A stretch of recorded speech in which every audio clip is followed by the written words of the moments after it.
Salvete, Banyambe. Selamat pagi saudara-saudari yang dikasihi Kristus. Mari kita mengawali hari baru dengan mendengarkan firman Tuhan yang diambil dari Injil Matius pasal 13 ayat 36 sampai 43. Tuhan bersamamu. Inilah Injil suci menurut Matius.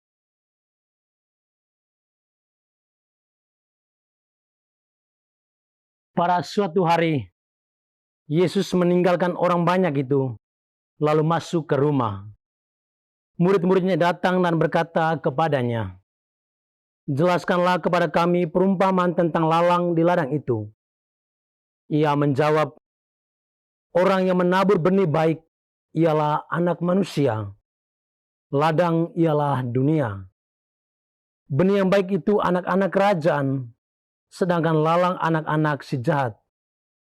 Musuh yang menaburkan benih lalang ialah iblis. Waktu menuai ialah akhir zaman, dan para penuai itu malaikat. Jadi, seperti lalang itu dikumpulkan dan dibakar dalam api, demikian juga pada akhir zaman.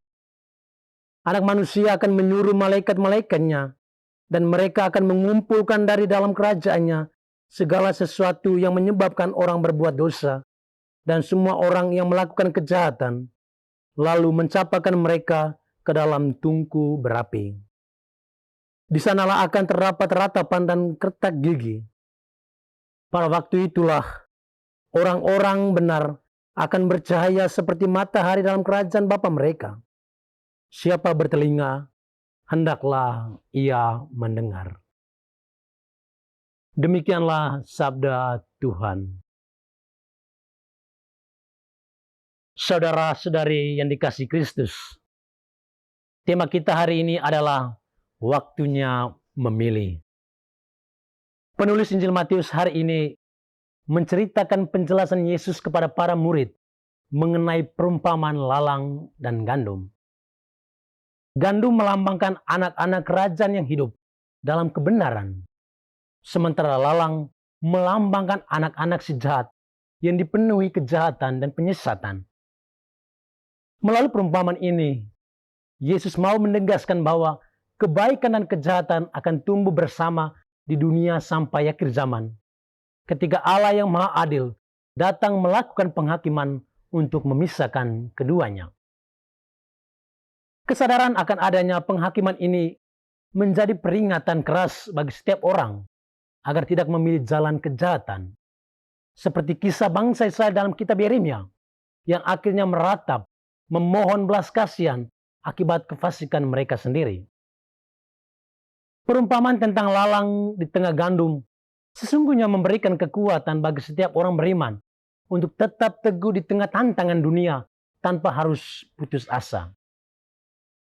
Keziaran hidup rohani memang sebuah perjuangan berat yang diwarnai himpitan kesulitan dan kuasa kegelapan yang berusaha mengikis iman. Namun, Allah yang penuh kesabaran dan kebijaksanaan senantiasa menopang orang-orang yang setia kepadanya. Selama waktu penuaian belum tiba, Allah yang Maha Pengasih masih memberikan kesempatan bagi setiap orang untuk bertobat dan berubah. Oleh karena itu, perjuangan hidup ini harus diarahkan untuk terus bertumbuh sebagai benih yang baik, menjaga kemurnian hati, dan setia melakukan kehendak Tuhan demi meraih keselamatan abadi di lumbung surgawi. Saudara-saudari terkasih, bagaimana dengan kita? Dalam kehidupan sehari-hari, kita sering berhadapan dengan pilihan antara yang baik dan yang tidak baik. Kadang kita tergoda untuk mengikuti kebiasaan yang salah karena dianggap mudah atau menguntungkan. Kita diajak untuk melakukan tindakan yang benar agar bisa mempertanggungjawabkan di hadapan Tuhan kelak. Kita pun dipanggil untuk hidup dengan jujur, setia, dan berusaha melakukan yang benar meskipun tidak selalu mudah. Marilah menjaga hati agar tetap bersih, menjauhi hal-hal yang membawa kita kepada dosa. dan terus memilih jalan kebaikan setiap hari, sehingga hidup kita menjadi berkenan di hadapan Tuhan. Tuhan memberkati kita. Marilah kita berdoa. Tuhan, pagi ini kami kembali naikkan puji dan syukur kepadamu. Terima kasih karena Engkau sudah menjaga kami saat kami tidur maupun bangun. Terima kasih untuk udara sejuk dan segar pagi ini.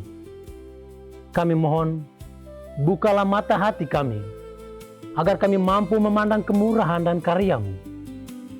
Rahmatilah kami dengan kuasa Roh-Mu, agar kami mampu untuk bertobat dan memuji, serta memuliakan-Mu melalui pekerjaan dan pelayanan kami hari ini.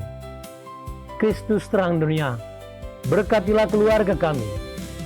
Jadikanlah kami alat kasih-Mu, dan pantaslah kami menjadi hamba-Mu yang setia. Demi Kristus Tuhan dan pengantara kami. Tuhan bersamamu. Semoga kita sekalian, orang-orang yang kita kasih dan doakan, seluruh aktivitas kita hari ini dibimbing, dilindungi, dan diberkati oleh berkat Allah yang Maha Kuasa, Bapa dan Putra dan Roh Kudus.